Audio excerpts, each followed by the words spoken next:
siempre a todos. Contento, ¿no?, de poder estar aquí una mañana más, ¿no?, con vosotros, compartiendo, ¿no?, la palabra.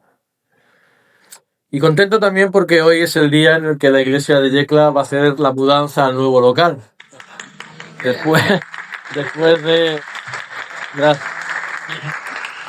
Después de mucho padecer y de mucho sufrir, ¿no? Parece que las puertas de Egipto se han abierto y Dios mediante, pues esta tarde al terminar la reunión, pues haremos la típica mudanza y con la expectativa siempre del cambio, ¿no? Porque todo cambio, pues lleva ahí, pues siempre la incertidumbre de saber cómo nos van a recibir, cómo vamos a estar, cómo va a funcionar todo allí, ¿no? Pero con ganas, ¿no?, de dejar el lugar donde estamos y poder ir a un local pues más amplio y más confortable, ¿no?, donde podamos seguir hacia adelante.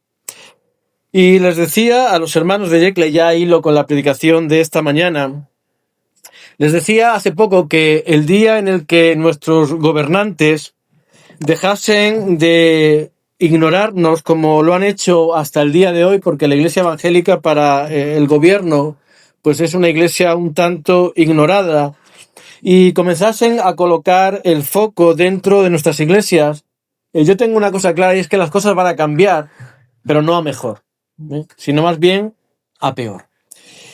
Y tengo la impresión, por lo que he podido ver un poco a través de los llamados medios de manipulación, porque de información lógicamente no son, y sobre todo a través de las redes sociales, que algo se está cociendo y que algo se está moviendo en nuestro país con respecto a lo que es la iglesia evangélica. He visto determinados youtubers, como ahora se llaman, ¿no?, hacer vídeos en contra o en burla del cristianismo cuando yo creo que no conocen ni por dónde se entra a una iglesia como la nuestra. Y todo esto pues me da de ver y de sospechar que posiblemente comiencen, como he dicho, a fijarse en nosotros y nos pongan las cosas cada vez más difíciles y hagan que tu fe y mi fe, mi caminar y tu caminar delante de Dios se vaya complicando cada día, poquito a poco, cada vez más y más. Y creo que va a ser un tiempo donde la fidelidad, mis hermanos, va a ser algo fundamental en la vida del creyente. Y es precisamente por eso, por lo que me gustaría en esta mañana hablar de lo importante que es ser hombres y mujeres que muestran fidelidad delante de Dios. Fidelidad delante de Dios. La Biblia dice claramente que Dios es un Dios fiel, que Él nunca falla, que Él nunca se equivoca, que Él siempre está ahí. Pero la pregunta es, ¿y nosotros?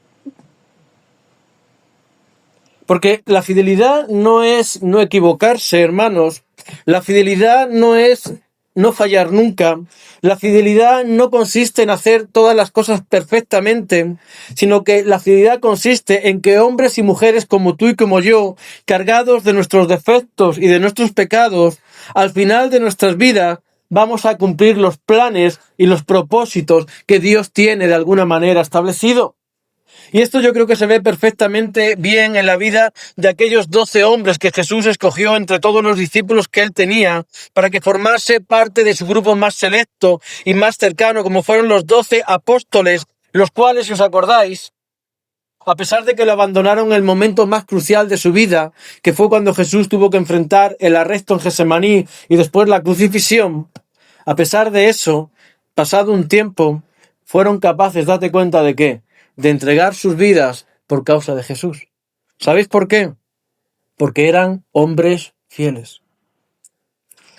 Y encontrar esta clase de personas en los tiempos que estamos viviendo, en los que uno pueda confiar, en los que uno pueda delegar una tarea, no es algo sencillo, porque date cuenta la afirmación que hace la propia Escritura en el libro de los Salmos, que en el capítulo 12 y versículo 1 dice que han desaparecido los fieles entre los hijos de los hombres. Y es muy curioso que la palabra fiel que aparece en este salmo es la traducción del término hebreo Amán, que nos recuerda al gran enemigo del pueblo de Israel en tiempos de Mardoqueos y en tiempos de la reina Esther. Y esa palabra fiel nos habla, entre otras cosas, date cuenta, de levantar algo que va a permanecer siempre en un mismo lugar. como un símbolo ¿de qué? De fidelidad. Hay monumentos que se levantaron hace muchos años y que con el pasar del tiempo siguen estando ¿en qué? En ese lugar. Eso es, ¿sabéis qué? Fidelidad. Poder encontrar algo cuando pasa el tiempo y vuelves a ir, y vuelves a ir, y vuelves a ir, y vuelves a encontrarte ¿qué? La misma cosa. Pero es curioso que la fidelidad también hace referencia a una enfermedad que tenemos que sufrir cada día. Y eso no nos gusta. Pero es una fidelidad también constante, en este caso sobre algo malo. Pero sobre todo, la palabra amán nos habla de alguien, date cuenta, que es digno de confianza. Y yo haría la siguiente pregunta, hermanos. ¿Somos dignos de confianza? ¿Somos personas en las cuales los demás pueden confiar? O lo que es más importante, ¿somos personas en las que Dios puede confiar? ¿En las que Dios puede delegar algo en ti y en mí? Y va a tener la seguridad que, a pesar, como he dicho, de nuestros errores y de nuestros tropiezos, finalmente cumpliremos lo que Él nos ha delegado. Porque hemos leído en el libro de Salmos que los fieles de la tierra han desaparecido. Y yo entiendo que de puertas hacia afuera la infidelidad reina en medio de este mundo. Confiar en la gente de la calle es tremendamente complicado, porque el mundo es un mundo infiel. En todos los aspectos de la vida, no solamente en el aspecto de la relación entre un hombre y una mujer, donde sabemos cómo están las cosas. Pero te voy a decir algo, mi hermano. La fidelidad en la vida del creyente no es algo opcional, sino que es algo fundamental para que tú y yo podamos llegar al final del camino. Porque quiero recordarte que la vida cristiana, tal y como la presenta la Escritura, nos habla el apóstol Pablo acerca de ella como una carrera. Pero no ese tipo de carreras podemos llamar populares, donde prácticamente todo el que sale acaba llegando al final del camino. Ese tipo de carreras que hacen solidarias para respaldar algún fin, donde te dan una camiseta, donde andas unos cuantos metros o kilómetros y todo el mundo llega a la meta, sino que la vida cristiana es una carrera llena de obstáculos y dificultades, donde va a haber momentos donde todo vaya fácil y donde todo sea llevadero. Pero también vamos a encontrar momentos donde la carrera se ponga realmente difícil, donde el terreno se ponga cuesta arriba, donde las dificultades y los obstáculos se crucen en nuestro camino. Y sin fidelidad, hermanos, no vamos a poder seguir hacia adelante. Porque tropezaremos, caeremos, nos desviaremos del camino y tantas cosas que tú y yo sabemos porque las vivimos en nuestro día a día delante de Dios. Decir que la vida cristiana es sencilla es no estar viviendo un cristianismo verdadero, hermanos. Es estar engañándonos a nosotros mismos. Decir que esto es fácil no es. ¿Por qué? Porque la vida cristiana consiste fundamentalmente en la negación del yo. ¿Y a quién le gusta negarse a sí mismo? Pero si cuando vas al médico te dice el médico, oh, madre mía, madre mía, madre mía, madre mía, súbete a la báscula. Y te dice, veo la cosa un poco sobrepasada. Vamos a tener que ponerte, y llega la palabra maldita, dieta. Y tú eres de buen comer, porque eres de buen comer, eres de buen comer, te gusta comer, ¿no? ¿Qué sientes? ¿Sientes malestar? ¿Por qué? Porque sabes que la dieta está unida ¿a qué? A una negación de algo que a ti te apetece, que es comer. Y si eso se produce en algo tan sencillo como es el día a día, imagínate en la vida cristiana, donde Jesús nos dice que si alguno quiere venir en pos de mí, ¿qué dice? Coja la esterilla y la sombrilla y síganme. Porque ese es el evangelio de hoy en día. Es un evangelio de esterilla y de sombrilla. No. Dice, coja la cruz, que es un instrumento de muerte. Es un lugar donde a ti te van a clavar y donde tú vas a dejar de vivir. Ya no puedes hacer lo que te dé la gana. Ya no puedes vivir como quieras. No puedes actuar como tú quieras. No puedes comportarte como quieras. Ni siquiera puedes vestir como quieras si eres creyente o eres una mujer cristiana. Ya tienes que negarte a muchas cosas. Pero nada de eso se puede conseguir si no somos personas realmente ¿qué? Realmente fieles. Y hay muchas cosas, hermanos, que van a intentar impedir que, como he dicho tú y yo, podamos llegar a ¿dónde? Al final del camino. El camino es estrecho, igual que la puerta que conduce a la salvación. Y son muchas las dificultades que van a haber a lo largo de ese camino. Y podríamos nombrar cuántas cosas alejan a los creyentes de Cristo. ¿Cuántas cosas hay en la vida que apartan a los hombres y a las mujeres del camino de la salvación y prenden el camino de la infidelidad, que es el camino contrario al cual Dios nos ha marcado? ¿Cuántas veces por un trabajo, por un puñado de dólares, como dirían los americanos? ¿Cuántas veces por el amor a un hombre o una mujer? ¿Cuántas veces por un simple hobby o una afición la gente acaba apartándose de Cristo, mis hermanos? Y podríamos seguir nombrando y hacer una larga lista de cosas que vemos en gente que un día fue parte de la iglesia, pero que ya no está aquí. ¿Sabéis por qué? Porque no han sido fieles al Señor. Por eso la fidelidad es algo fundamental en la vida del creyente. Y me gustaría invitaros en esta mañana a abrir las Biblias en el capítulo 24 del Evangelio de Mateo. Ese capítulo que está lógicamente enfocado hacia el tiempo del fin, y donde se nos muestra claramente, mis hermanos, que sin fidelidad es imposible que tú y yo podamos llegar al final del camino. Si no hay una entrega, si no hay una dedicación, si no hay una consagración, si no hay una preparación en la vida del creyente, es imposible que nosotros un día podamos alcanzar la meta. Y cuando Jesús estaba allí en el monte, sentado, igual que hizo en el Sermón del Monte, llaman el Sermón de la Montaña, dice que estando Jesús sentado en el Monte de los Olivos, los discípulos se le acercaron diciendo, dinos, la gran pregunta que todos queremos conocer, dinos, Señor, ¿cuándo serán estas cosas?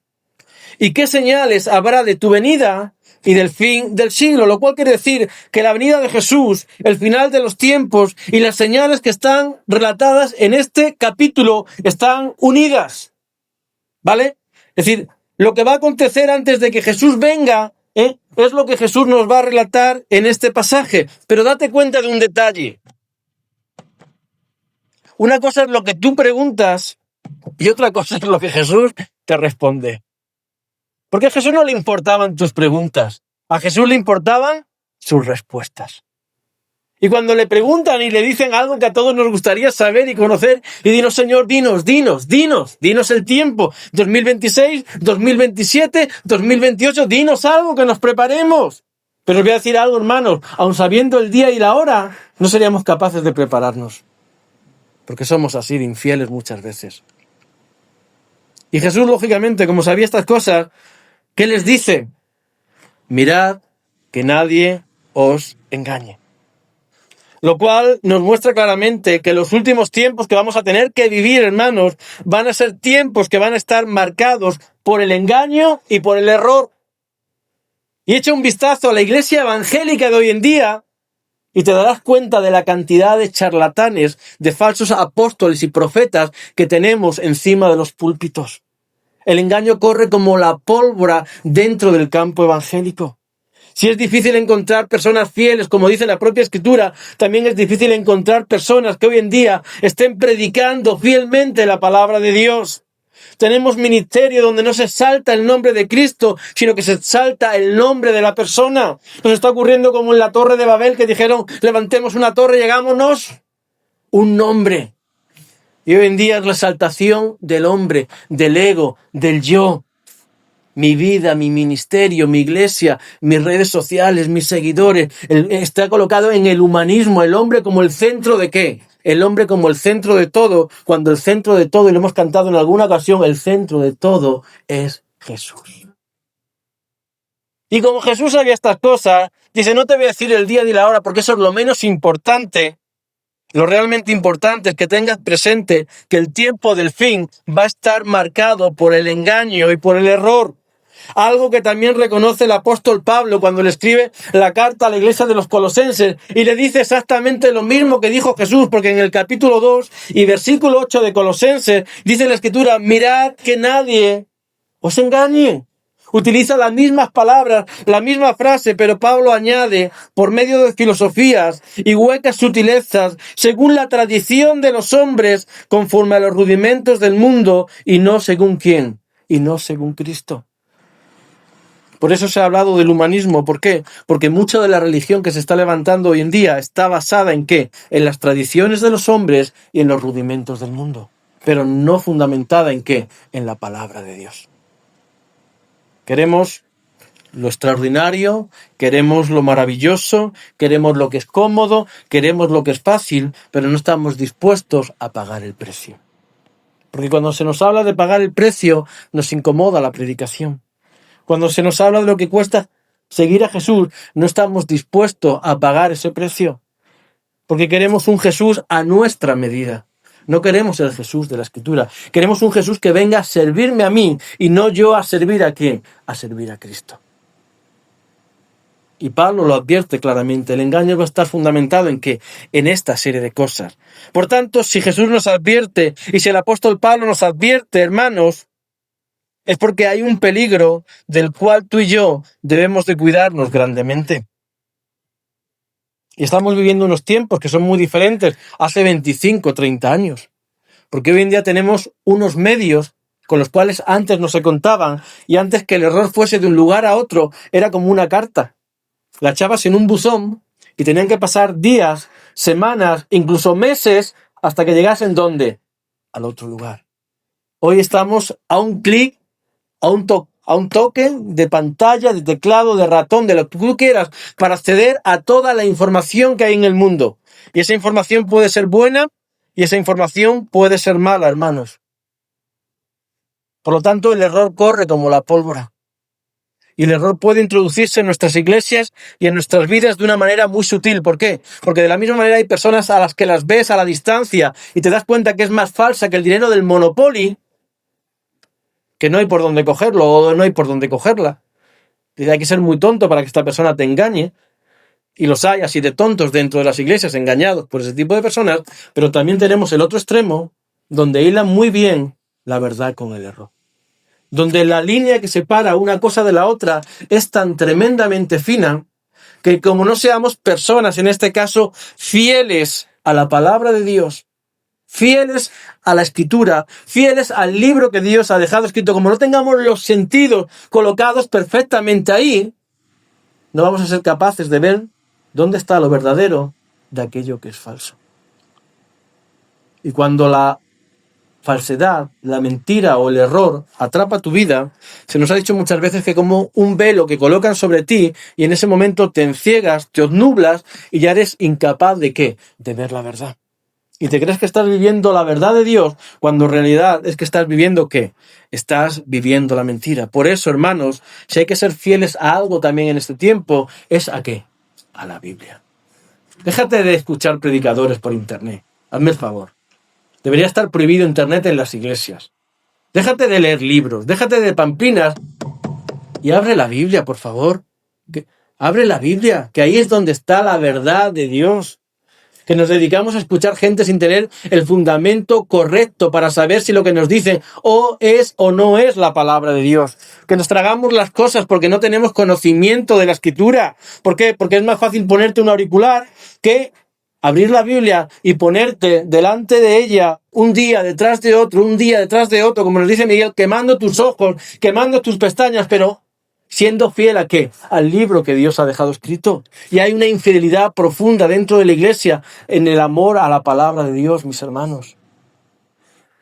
Conocemos todos los predicadores de moda, hemos escuchado todas sus predicaciones, pero ¿cuánto conocemos de la Biblia?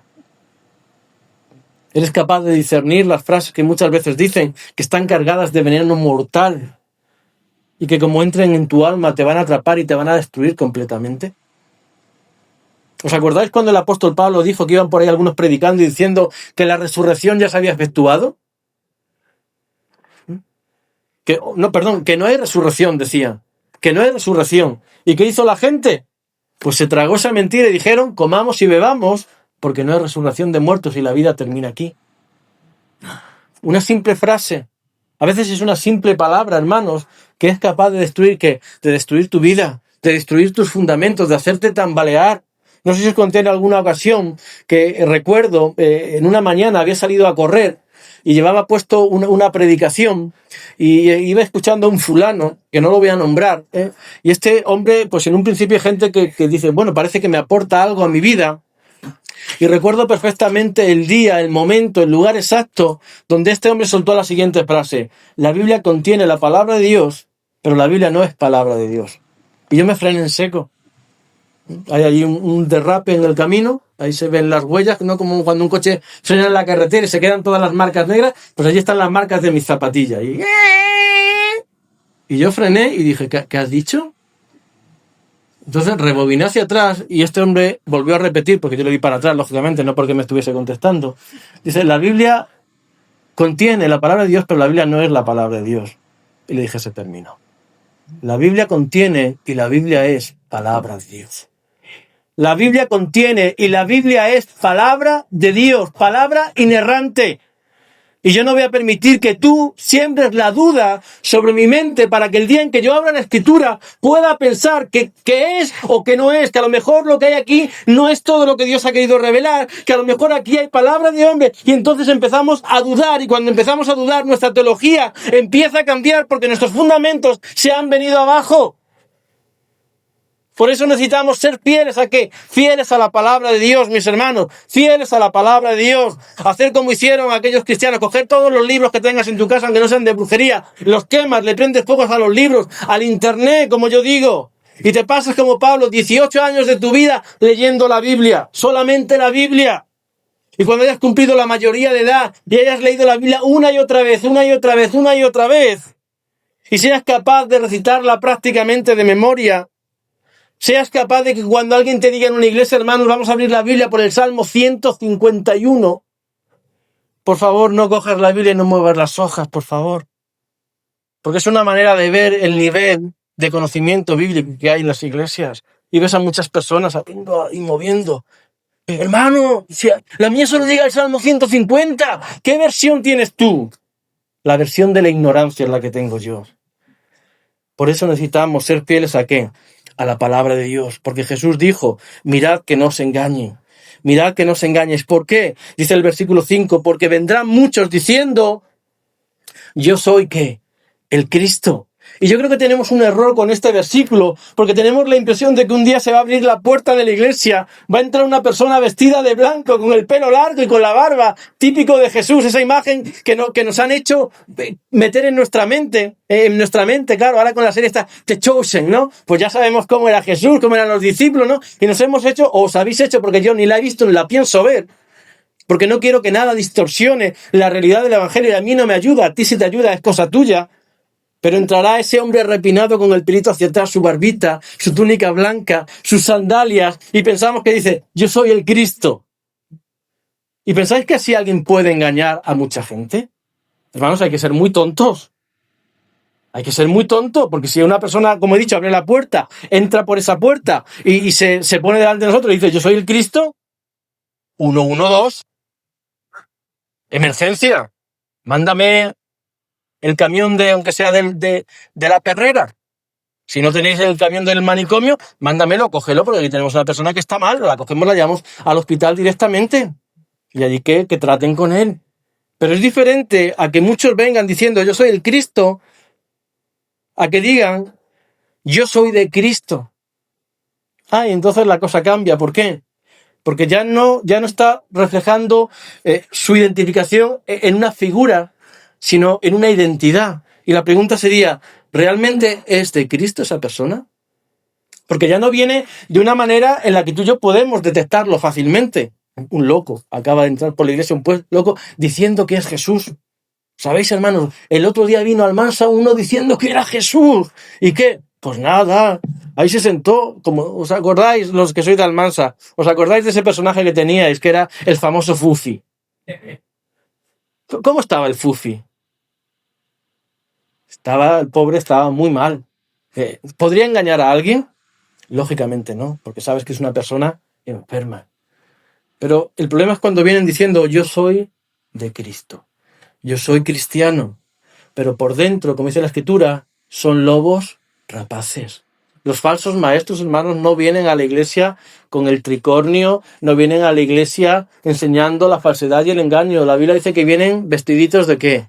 De oveja, como en el cuento, enséñame la patita, enséñame la patita, Y ahí estaba el lobo, con piel de corderito. ¿Y sabéis lo que dice la Escritura, lo que dice Jesús? Que engañarán a muchos. Y date cuenta cómo a lo largo del capítulo 24 del Evangelio de Mateo, este adverbio de cantidad se va a repetir una y otra vez. Por eso yo entiendo que Jesús comenzase el capítulo diciendo, mirad que nadie os engañe. ¿Sabéis por qué? Porque Jesús da por sentado que el error va a abarcar la vida de cientos, miles y millones de personas dentro de las iglesias, que cada vez van a ser menos las personas fieles y las personas confiables. Por eso entiendo lo que él dice y la respuesta que le da. Mirad que nadie se engañe. ¿Por qué? Porque vendrán muchos en mi nombre diciendo yo soy el Cristo, yo soy de Cristo. ¿Y engañarán a quién? Y engañarán a muchos. Esa es una señal, hermanos, a la cual tenemos que estar atentos.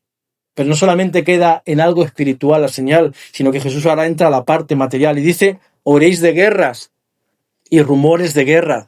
Mirad que no os turbéis, porque es necesario que todo esto acontezca, pero tranquilos, aún no es el fin. Se levantará nación contra nación, reino contra reino, y habrá pestes, hambres y terremotos en diferentes lugares. Venezuela, Japón, Filipinas, Papúa, Guinea y Estados Unidos. El mismo día, hermanos, en lo que se conoce como el famoso cinturón de fuego del Pacífico, el mismo día, 6 terremotos. Y en Venezuela estaban cantando que la tierra tiemble. Que la tierra tiemble. Y yo me acordaba de esa canción de que la tierra tiemble, que los cielos se estremezcan. Mira que sí tembló la tierra, ¿eh? 6 terremotos en el mismo día. Dejando devastación y dejando muerte todo alrededor. Y la gente levanta la mirada al cielo en medio de la tragedia. ¿Sabéis para qué? Simplemente para preguntarse siempre lo mismo. ¿Y si Dios es tan bueno, por qué permite esto? ¿Y si Dios es tan bueno, por qué la gente sufre? ¿Y si Dios es tan bueno, qué pasa? ¿Que Dios quiere que tú quieres realmente que Dios gobierne en este mundo y que Dios gobierne tu vida? Porque no lo queremos. Simplemente que le echamos las culpas a Él de lo que está ocurriendo. Cuando no nos merecemos nada, absolutamente nada de Dios, hermanos. No nos merecemos nada bueno de Dios. No merecemos que cada mañana salga el sol y que cada día se vuelva a poner. No merecemos que Él, como dice la Biblia, derrame lluvia de bendición. No merecemos que plantemos algo en el campo y que salga un fruto, que salga lo que tenga que salir, hermanos. No merecemos nada de Dios. Merecemos solamente la muerte. Pero es muy fácil excusarnos y decirle a Dios, tú eres el culpable de todo el daño que hay en el mundo. Cuando la realidad es que todo eso es culpa ¿de qué? Del pecado. Yo pregunto, ¿quién es el que comete el pecado? ¿Quién es el que se rebeló contra Dios? Estábamos en la alabanza y estaba pensando que tanto que le echamos la culpa a Dios y pensaba, digo, ¿qué hicimos el día en que Dios decidió amarnos como nadie nos ha amado y enviar a su Hijo a esta cruz? ¿Qué hicimos con el Hijo de Dios? ¿Pero nos dedicamos a golpearlo? ¿A escupirle en la cara? ¿A darle de bofetadas? ¿A injuriarlo? ¿A humillarlo? ¿Tú qué harías si fueses padre y alguien está golpeando a tu hijo? Yo lo tengo claro. Yo le arranco la cabeza. Sea como sea. Si es muy grande, a bocados me lo como. Es decir, tú por un hijo, espero que mates. Espero que mates, porque si no, no veo que haya un amor como debe de haber, ¿no? Pero ¿qué hizo Dios cuando su hijo fue humillado y cuando su hijo fue golpeado? ¿Qué hizo Jesús cuando le daban de bofetadas, cuando le tapaban el rostro, cuando les tiraban de la bala? ¿Qué hizo Jesús? Porque a ti te cogen entre 3 o 4 por la calle y te meten una tunda de palos que no pasa nada porque no tienes la capacidad de defenderte. A no ser que haya que un Ilia Tupuria y esté escondido aquí entre nosotros. Que diga, hermano, si tú supiese, pero no creo que sepa, hermano. Creo que si te cogen 3 por la calle, bueno, vas a tu casa que no te reconoce ni tu madre. Pero Jesús no era así. Por eso me gustó una frase que escuchaba esta semana. A alguien le preguntaban y le decían, ¿cuál es el gran poder? ¿O cuál es el verdadero poder? ¿El poder de la política, de la fama, del dinero? ¿El poder de la violencia? ¿Cuál es el gran poder? ¿Y sabéis lo que contestó este hombre? Él dijo que el verdadero poder es aquel que nunca se ejerce. ¡Wow! Yo dije, madre. El poder bajo control. El poder de Jesús diciendo, golpéame, que podría fulminarte en un instante, podría convertirte en átomos, con todo el poder del universo dentro de sí, y él decidió ¿qué? Y él decidió sufrir ¿por quién? Por cada uno de nosotros. Por eso no le echemos la culpa a Dios, porque el hombre lo estropeó y Dios puso el remedio. Ahora tenemos que sufrir las consecuencias de este mundo que hemos construido a base de pecado. Porque si queremos que todo esto acabe, una de las cosas que tendría que acabar es lo que sería nuestra libertad. Y como he dicho, no estamos dispuestos a que nadie limite nuestras libertades. Hambres, guerras, pestes, destrucción. Está mal la cosa, podríamos decir. Y dice Jesús, no, si esto es principio de dolores, que ahora viene lo bueno. Dice, prepararos, dice que ahora viene lo bueno. ¿Por qué? Porque ahora os tocará a vosotros, como os decía al principio, os entregarán a tribulación, os matarán, seréis aborrecidos de todas las gentes por causa de mi nombre. Y a causa de la persecución que tiene que levantarse contra la iglesia, hermanos. Por eso os decía que cuando los gobernantes coloquen el ojo sobre la iglesia evangélica, van a venir momentos realmente difíciles. Entonces, en medio de esa situación, dice la Escritura que claramente que muchos van a encontrar en la persecución que un obstáculo para no seguir ¿dónde? Hacia adelante. ¿Y sabéis cuál es el problema de tropezar?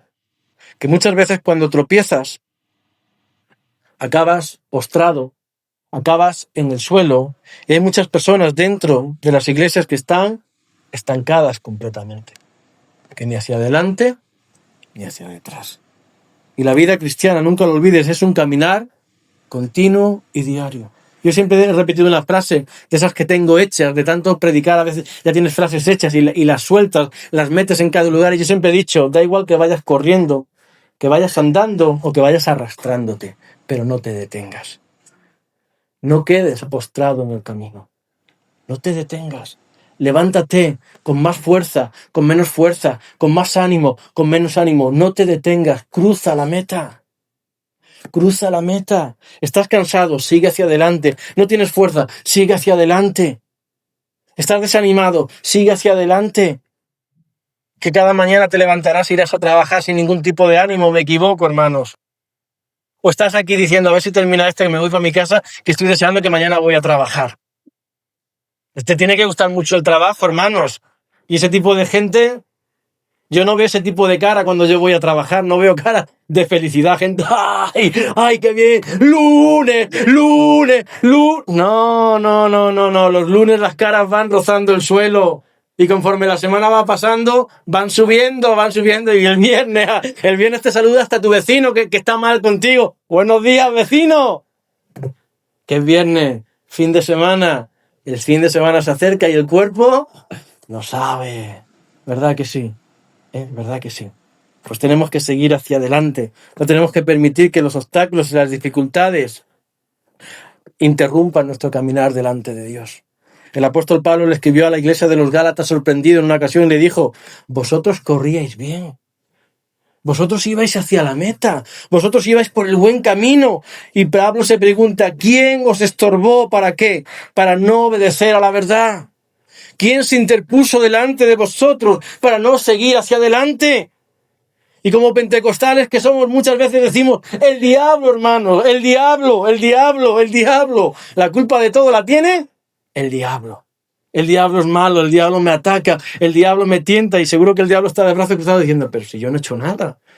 A ver, pero si yo no me he acercado a tu vida, pero si yo no me he preocupado por ti, porque no eres digno de mi preocupación, porque eres tan vago, tan inútil y tan infiel, que no hace falta que yo mueva un brazo para ver cómo tú solo te estás destruyendo. Pero le echamos la culpa ¿a quién? Al diablo. Hermanos, tengo un montón de dificultades. El diablo me está atacando. ¿Seguro que es el diablo? O a lo mejor son tus malas decisiones que has tomado en la vida y ahora tienes que acarrear con las consecuencias. No le eches la culpa al diablo de lo que han sido malas decisiones en tu vida. Porque como también repito muchas veces, no hay peor enemigo para el creyente que el creyente mismo. El que un día deja de entrar por esa puerta eres tú. Yo no he visto a nadie cuando vengo a la reunión, ahí en el camino, luchando contra un demonio y diciendo, aparta, aparta, que quiero ir a la iglesia. Y el demonio, que no. Y veo, y ahí te coge de los pelos y tú, quítate, reprendo, Satanás. No he visto todavía eso. Más bien veo gente que se levanta y dice, uy, si anoche se me hicieron las tantas. Claro que se te hicieron las tantas. Claro que se te hicieron las tantas. Anoche se me hicieron las tantas. Ay, no tengo ganas de ir a la iglesia. No tengo ganas de leer la Biblia. No tengo ganas de orar. No tengo ganas de estar en mi misa. No tengo ganas. Y el diablo dice, está hecho ya. ¿A qué voy yo? ¿A qué voy a ir yo? ¿A rematarlo? Si somos nosotros, hermanos, los que al final dejamos de correr, ¿qué? Dejamos de correr bien. ¿Y cómo duele eso? Ver gente que había sido fiel en la iglesia durante tiempo, durante años, ¿no? Y vas viendo determinados detalles en su vida que dice, hoy, algo está pasando. Hay algo ahí en esa persona, ya no viene con la misma alegría, ya no viene con el mismo gozo, ya no viene con la misma ilusión. Ha dejado de faltar a la iglesia. Esa persona que es fiel, que siempre está ahí, cuando fallas te das cuenta, porque otros ni te das cuenta, porque son como un intermitente. Ahora sí, ahora no, ahora sí, ahora no. Hoy vengo, ahora no. Mañana vengo, mañana no vengo. Pero la gente que es fiel en el momento en el que falla, te das cuenta de que su hueco está vacío.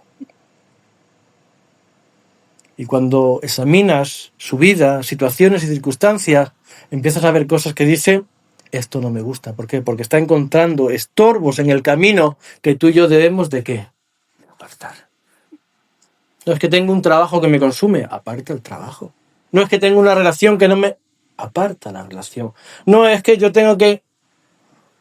hay que abrir camino, ¿no?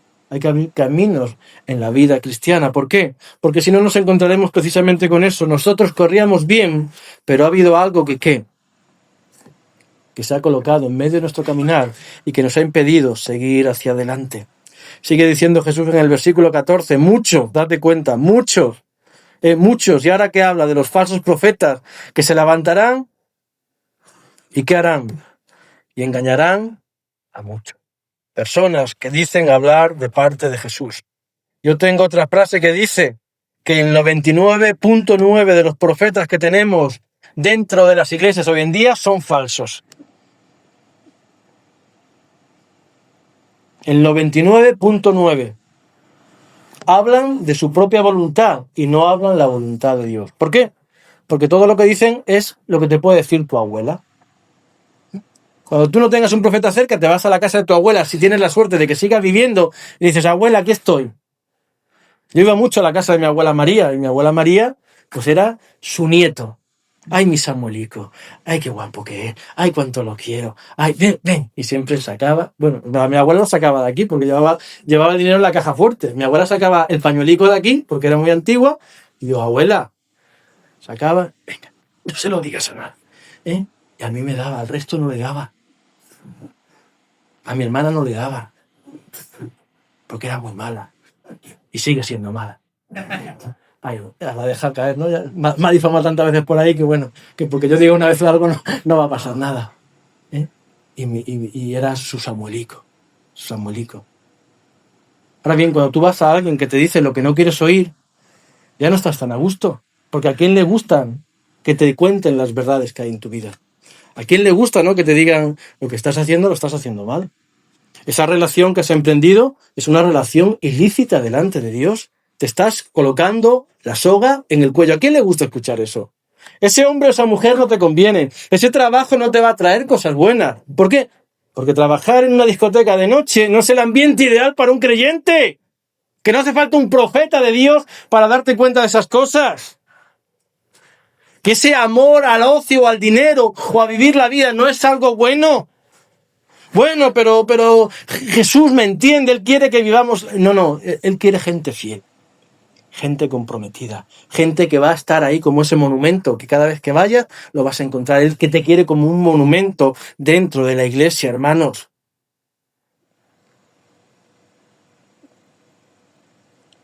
Y necesitamos esa fidelidad. ¿Sabéis por qué? Y termino. Porque en el versículo 13 de Mateo 24, Jesús dice que el que persevere hasta el fin, solamente éste solamente este será ¿qué? Será salvo. Y es muy curioso que el verbo perseverar es sinónimo del verbo fidelidad, pues nos habla de alguien que a pesar de las dificultades y de los peligros que hemos leído y que hemos visto, permanece en un lugar de manera que, de manera inamovible. Es como ese árbol que ha sido capaz de echar raíces profundas, que da igual los vientos que vengan, las tormentas que se levanten, que va a permanecer ahí. Hay árboles que son centenarios que han visto pasar la vida de mucha gente, que han visto mucho cambio, mucha evolución y continúan ahí. ¿Por qué? Porque hay algo que está dentro de la tierra, que son sus raíces y que les permiten mantenerse unidos para que nada ni nadie los pueda, ¿qué? Los pueda tirar abajo. Yo me pregunto, ¿cómo son tus raíces espirituales? ¿Cómo es tu fidelidad delante de Dios? Y yo la conozco y no soy profeta. La Biblia dice que el creyente da fruto al 30, al 60 y al 100 por uno. Lo conocemos, ¿verdad? Yo en vez de venir el domingo voy a venir el miércoles. Voy a venir el miércoles a la iglesia. ¿Qué voy a encontrar? El 30%. ¿A que sí? ¿O me equivoco? ¿O sois la excepción en España? Almansa, buenas noticias. España, la reunión de oración, doble turno. ¡Ay, Dios santo! Esto es para morirte de un... Aquí sí que te da un infarto, Miguel. Aquí sí te da un infarto el día que la reunión de oración tengas que hacer 2 reuniones porque no coge la gente. No. El sábado, un poquito más, ¿verdad? ¿Verdad que sí? Que el sábado es un poquito más. Y el domingo, hombre, nos oímos las campanas, ting tong, ting tong, ting tong, y aquí ir a misa de domingo. ¿Y sabéis lo que ocurre? Que la fidelidad, mis hermanos, se demuestra en las cosas pequeñas de la vida. En cosas tan pequeñitas como venir a la iglesia un miércoles, venir un sábado y venir un domingo. ¿Sabes por qué? Porque como también les repito una y otra vez a los hermanos de Yecla, si Jesús es tu Señor, ese tiempo es el tiempo de Dios. Y no es un tiempo que te pertenezca a ti. Si Jesús es tu Señor, ese tiempo es el tiempo de Dios. Y tú no puedes disponerlo para lo que tú quieras y para lo que a ti te dé la gana. Porque queremos hacer de Jesús nuestro Salvador, pero sin hacerlo ¿qué? Nuestro Señor. Pero si Jesús no es tu Señor, Jesús tampoco puede ser tu Salvador. Y son en los pequeños detalles donde se ve realmente cómo está y cuál es nuestra fidelidad. Yo no voy a confiar en nadie que no se muestre una persona fiel dentro de la iglesia. A mí no me vengas a decirme, hermano, yo quiero tocar en la alabanza, yo quiero predicar. Sí, ¿y te veo un domingo cada 15 días. ¿Y quieres qué? ¿Qué quieres? ¿Qué? No, para ti no hay nada. ¿Por qué? Porque no me estás mostrando ¿qué? Fidelidad. Y la fidelidad empieza de lo muy pequeño ¿qué? A lo más grande, hermanos. De lo más pequeño. Y lo más pequeño en nuestras iglesias normalmente es la reunión ¿de qué? De oración. Yo no voy. A mí esa reunión no me interesa, no me gusta. Pero luego quiero pasar una eternidad al lado de ¿quién? Al lado de Dios, ¿verdad? Quiero una eternidad al lado de Dios, pero voy a desechar esto que Dios me da. Estoy ocupado, es una persona que trabaja, claro, el resto vamos ahora primero de mes al cajero, metemos la tarjeta y el gobierno se ha ingresado 2.500 euros, ¿verdad? Como ciertas personas que hay por ahí. Ese tipo de parásitos para los cuales el resto trabajamos, que también están ahí. ¿Verdad que no? Tenemos nuestros trabajos, nos levantamos temprano, algunos todos los días a las 6 de la mañana, estamos 9 horas en una fábrica y cuando llegan las 8 de la tarde, muchas veces rotos, completamente rotos, doloridos, cansados, con sueño, sucios, ¿vamos a qué? Vamos a nuestra reunión de oración, porque queremos ser personas fieles delante de Dios. Y el que habla de esto, pues imagínate de cuántas cosas más podríamos hablar, porque esto para mí es lo más pequeño. Porque si no somos fieles en algo tan pequeño como esto, imagínate cuando la persecución se desate contra la iglesia. ¿Tú te imaginas por algún momento que tú vas a decir, no, yo estoy dispuesto a morir por quién? Vas cogido el coche y estás en Panamá. A ti no te vemos el pelo nunca más. ¿Por qué? Porque la fidelidad empieza de lo más pequeño a lo más grande. Y termino. Dios le escribe a la iglesia de Esmirna en el libro del Apocalipsis y les dice, no temas en nada lo que vas a padecer. He aquí el diablo echará a algunos de vosotros en la cárcel para que seáis probados y tendréis tribulación por 10 días. Mira lo que Dios le dice. sé fiel hasta la muerte y yo te daré la corona de la vida. Por lo tanto, sin fidelidad ni va a haber corona, ni va a haber vida. Y es un tiempo en el que nosotros, hermanos, debemos de afianzar nuestra fidelidad delante de Dios. 3, 2, 1.